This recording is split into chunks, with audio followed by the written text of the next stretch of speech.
दोस्तों अक्सर हमने देखा है कि किसी एक राज्य में जो टैक्स है गाड़ियों का, चाहे वो बसेस हो या वो ट्रक हो, उनका अगर टैक्स ज़्यादा होता है और किसी पड़ोसी राज्य में या किसी दूर के राज्य में टैक्स वहाँ पर कम होता है, तो वहाँ पर जाके जो ऑपरेटर हैं वो गाड़ियों को रजिस्टर करवा लेते हैं।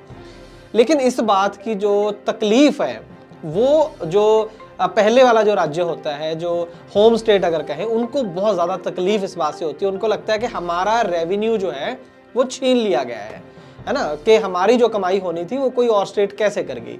और इस बात को अगर पहले तो चलते रहते थे, बहुत साल पहले पंजाब की गाड़ियां मैंने देखा है कि राजस्थान में बहुत रजिस्टर होते थे ट्रक, आजकल मुझे नहीं पता, लेकिन बहुत साल तो चलता रहा। लेकिन पीछे हमने देखा कि अब ये चीज़ राज्यों को पसंद नहीं है। पसंद तो शायद पहले भी नहीं होगी, लेकिन अब उसके ऊपर एक्शन हो रहा है। जैसे पीछे ट्रांसपोर्ट टीवी ने एक रिपोर्ट दी थी जिसके अंदर झारखंड में ट्रकों को पकड़कर जो नागालैंड के अंदर रजिस्टर थे, बहुत बड़े बड़े फाइन जो थे उनको किए जा रहे थे। अब एक और राज्य है जहां पर व्हीकल ऑपरेटर्स के ऊपर गाज गिर रही है कि आपने एनओसी लेकर दूसरे राज्यों में गाड़ी कैसे रजिस्टर कराई, उसके ऊपर एक्शन हो रहा है। और ये अंदर की खबर है जो हम आपको ट्रांसपोर्ट टीवी पर सबसे पहले आज इस ग्राउंड रिपोर्ट में बताने वाले हैं।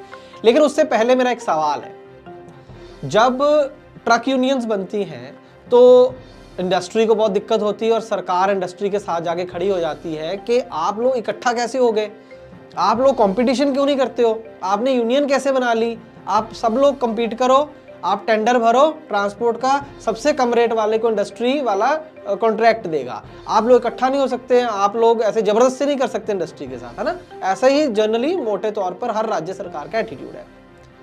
लेकिन अब सरकारें खुद कंपटीशन नहीं करना चाहती है। एक राज्य एक महीने का उसी गाड़ी से 1,000 रुपए लेता है, दूसरा राज्य 12,000 रुपए लेता है और तीसरा राज्य 40,000 रुपए महीने का लेता है। और वो नहीं चाहते हैं कि आप सस्ते राज्य में जाकर सस्ती दरों का फायदा उठाएं। वहां कंपटीशन नहीं करना चाहते, राज्य अपना जो राजस्व है उसको कम नहीं करना चाहता है। लेकिन जब आपकी बारी आती है तब चाहते हैं कि आप कंपटीशन करो, कम से कम रेट लो, है ना। हिपोक्रेसी थोड़ी सी। आप क्या सोचते हैं इसके बारे में, उस पर भी बात करेंगे। लेकिन पहले आज क्या खबर है वो मैं बताने जा रहा हूं, कौन सा ऐसा राज्य और कौन से ऐसे खास ऑपरेटर हैं जिनके ऊपर ये गाज गिर रही है ऑलरेडी। आइए शुरू करते हैं आज की खास ग्राउंड रिपोर्ट एक छोटे से कमर्शियल के बाद। दोस्तों मैं जानता हूं कि ट्रांसपोर्ट के कारोबार में ढेरों चिंताएं हैं, लेकिन अब कम से कम अपनी गाड़ी के बीमे की चिंता छोड़ दें। प्रीमियम आपको सबसे कम मिलेगा, पॉलिसी में किसी तरह की कोई कमी नहीं होगी और क्लेम हॉटलाइन की सुविधा 24 घंटे मिलेगी। बस गाड़ी की आरसी और पुरानी बीमा कॉपी ट्रांसपोर्ट मॉल ऐप में डालें या 90-831 90-831 पर व्हाट्सएप कर दें, तो गाड़ी का बीमा सिर्फ और सिर्फ ट्रांसपोर्ट मॉल से।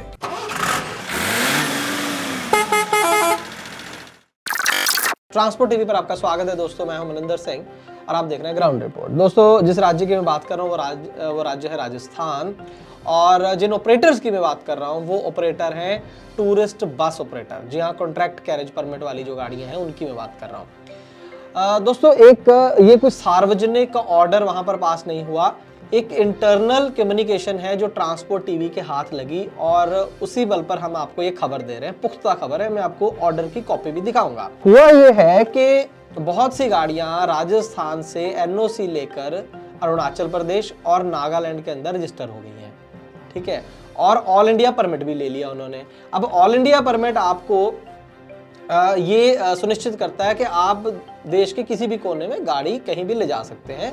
आपको सिर्फ अपनी होम स्टेट का टैक्स देना है जहां पर गाड़ी रजिस्टर है, और आपको नेशनल परमिट की फीस भरनी है। बस यही दो चीजें होती हैं। लेकिन ये चीज जो है अब राजस्थान सरकार को या वहां का जो ट्रांसपोर्ट विभाग है उसको अच्छी नहीं लग रही है। उनको हजम नहीं हो रहा कि भाई हमारी गाड़ियां जाके दूसरे राज्य में कैसे रजिस्टर हो रही हैं।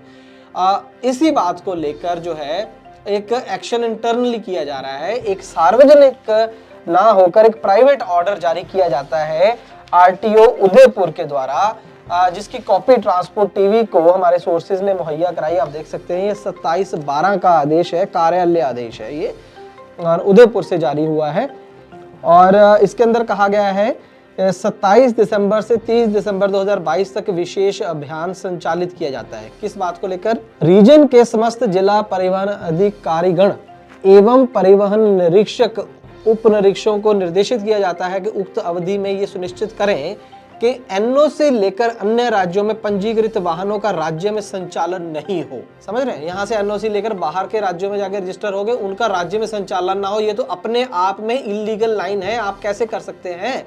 किसी ने आपसे एनओसी लेकर कोई इलीगल काम नहीं करा, दूसरे राज्य में जाकर रजिस्टर हो गया, वो इलीगल काम नहीं है। आप कैसे कह सकते हैं कि वो संचालित ना हो? चाहे ये आपका इंटरनल ऑर्डर ही है, लेकिन चलेंगे तो लॉ के हिसाब से। यदि ऐसा संचालन पाया जावे तो संबंधित के विरुद्ध विधि सम्मत कार्रवाई करें एवं रिपोर्ट संलग्न परफॉर्मा में प्रस्तुत करें। नागालैंड एवं अरुणाचल प्रदेश में एनओसी लेकर पंजीकृत हुई वाहनों की सूची सुविधा के लिए संलग्न है, साथ में अटैच की गई है सूची, और वो 135 गाड़ियों की सूची भी आपकी स्क्रीन पर हम दिखा रहे हैं। ये राजस्थान की वो गाड़ियां हैं जिन्होंने एनओसी हाल ही में ली होगी, और शायद ये उदयपुर की ही है सारी, RJ27, उनकी 135 गाड़ियों की सूची के इन्होंने हाल ही में एनओसी लेकर अरुणाचल और नागालैंड में रजिस्टर हुई है। इनको खास करके कहने का मतलब पकड़ना है आपको, ये संचालन ना हो। पहले तो ये कैसे कह सकते हैं आप, सर संचालन आप कैसे रोक सकते हैं? अगर लीगल तरीके से एनओसी ली गई है, लीगल तरीके से रजिस्टर हुई है और उसके पास नेशनल परमिट है, who are you to stop those vehicles? ये पहला क्वेश्चन है अगर इस ऑर्डर को कोर्ट में चैलेंज करना हो। बात कोर्ट में जाने की भी नहीं है, हुआ अब ये है इसके बाद इन गाड़ियों के चलान शुरू हो गए हैं और 10-10 हज़ार रुपए के चलान किए गए हैं अंडर सेक्शन 192A। 192A लगता है कि आपने जो परमिट की शर्तें हैं उनकी उल्लंघना की है। मैं आपको एक ऑर्डर चलान की कॉपी आपकी स्क्रीन पर दिखा देता हूँ। यूजिंग व्हीकल विदाउट परमिट और violation of permit conditions, HMV 192A, fine 10,000 रुपए।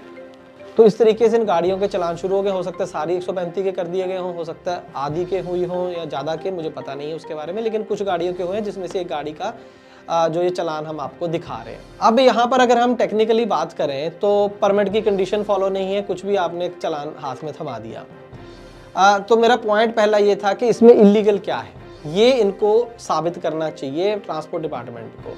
अब यहाँ पर अगर कोई इलीगल चीज़ हुई हो सकती है तो वो हो सकती है कि जिस राज्य में गाड़ी अब रजिस्टर हुई, नागालैंड या अरुणाचल में, वहाँ पर इस बंदे का, इस गाड़ी मालिक का कोई रेजिडेंस प्रूफ ना हो और वहाँ पर किसी एजेंट को पैसे देके गाड़ी को रजिस्टर करा लिया हो, ऐसा हो सकता है।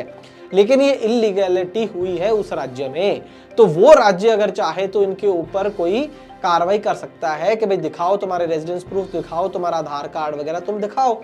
तो नागालैंड या अरुणाचल कर सकते हैं, राजस्थान कैसे कर सकते हैं समझ से बाहर है। दोस्तों आप भी स्मार्ट बनिए, गाड़ी का बीमा सिर्फ और सिर्फ ट्रांसपोर्ट मॉल से।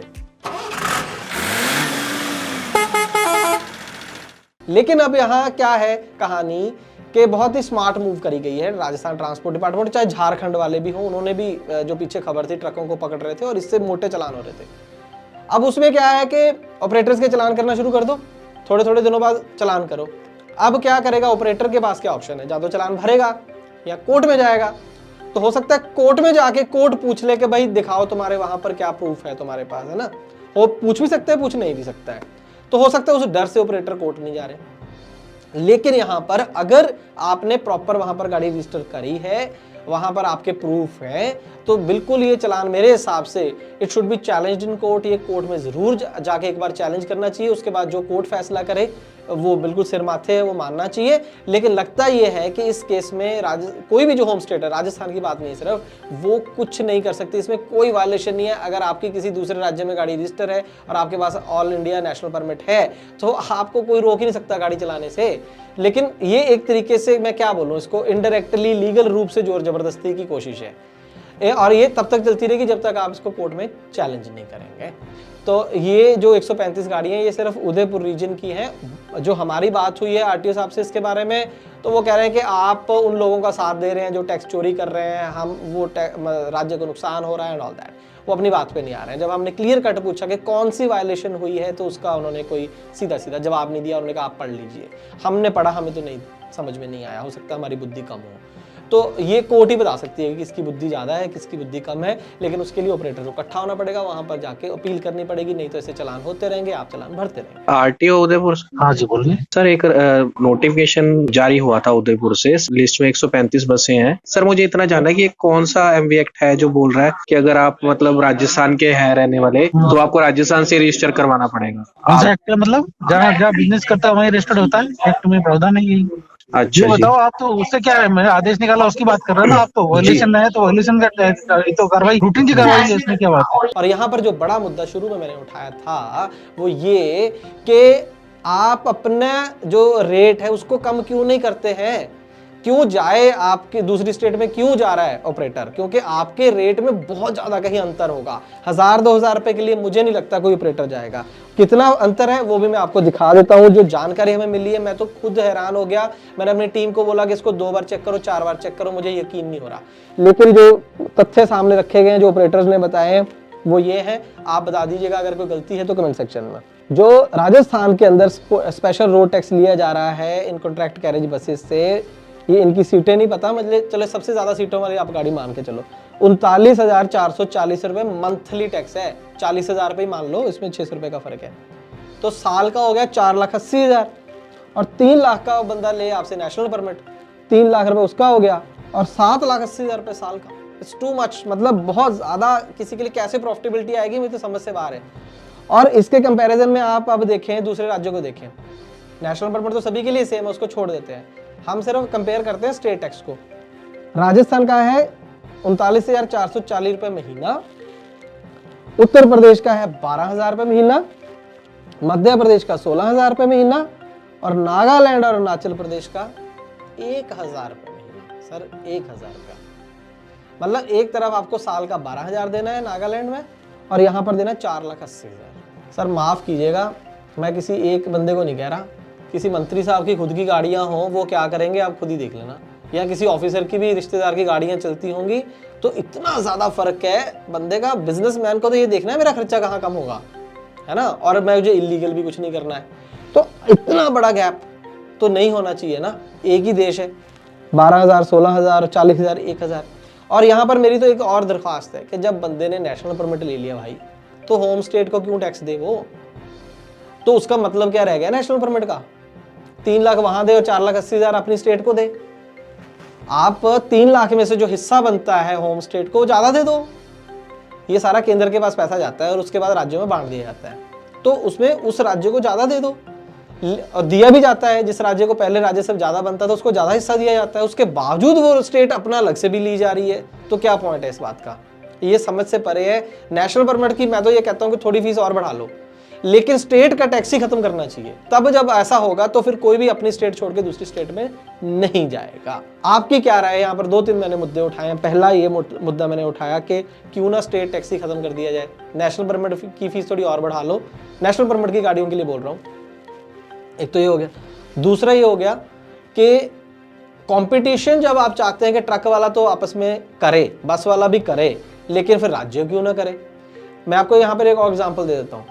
जब कोई बड़ी इंडस्ट्री अनाउंस करती है कि हमें 100 करोड़ रुपए की इन्वेस्टमेंट करनी है जी, तो सारे राज्य वहां पर पहुंच जाते हैं, हाथ जोड़ के सरकारें पहुंचती हैं, उनके डिपार्टमेंट पहुंचते हैं कि जी हमारे राज्य में आओ, हमारे राज्य में आओ। तो फिर वो इंडस्ट्री वाला पूछता है कि मुझे क्या मिलेगा, मैं क्यों आऊँ? तो बोलते हैं जी हम तो आपको टैक्स छोड़ देंगे 5 साल के लिए, कोई कहता है मैं 10 साल के लिए, मैं आपको ये पैसे नहीं लूंगा, मैं आपसे वो पैसे नहीं लूंगा, उसको छोड़े जाते हैं। वही वो बिजनेसमैन है, ये भी छोटे छोटे बिजनेसमैन है। पूरी पॉलिसी ही कोई भी राज्य हो, केंद्र हो, इस तरीके से नहीं बन गई है शायद कि बड़ों को फायदा ज्यादा हो रहा है, वो ना कहीं नाराज हो जाए, उनके तो चाहे कर्जे हो वो भी माफ हो जाए, लेकिन जो छोटा है ऐसी की तैसी, उसके 2 थप्पड़ मार के ड्राइवर के गाड़ी भी छीन ली जाती है। कहीं गड़बड़ तो नहीं है? मेरी समझ में ही कोई फर्क है? कमेंट सेक्शन में जरूर बताइएगा। ट्रांसपोर्ट टीवी का काम अगर अच्छा लगता है तो अपने इस चैनल की आप सपोर्ट कर सकते हैं। सपोर्ट के लिए कोई पैसे नहीं ले रहे आपसे, बस ये है कि वीडियो कोई भी आप देखें जो आपको अच्छा लगे उसे ज़्यादा से ज़्यादा शेयर करें, कमेंट ज़रूर करें, लाइक ज़रूर करें, और ट्रांसपोर्ट टीवी देखने के लिए बहुत बहुत शुक्रिया। ट्रक हो या बस, टैक्सी हो या ऑटो, छोटा हाथी हो या पिकअप, इन सब का बीमा सिर्फ और सिर्फ ट्रांसपोर्ट मॉल से। बस गाड़ी की आरसी और पुरानी बीमा कॉपी ट्रांसपोर्ट मॉल ऐप में डालें या 90-831 90-831 पर व्हाट्सएप कर दें, तो गाड़ी का बीमा सिर्फ और सिर्फ ट्रांसपोर्ट मॉल से।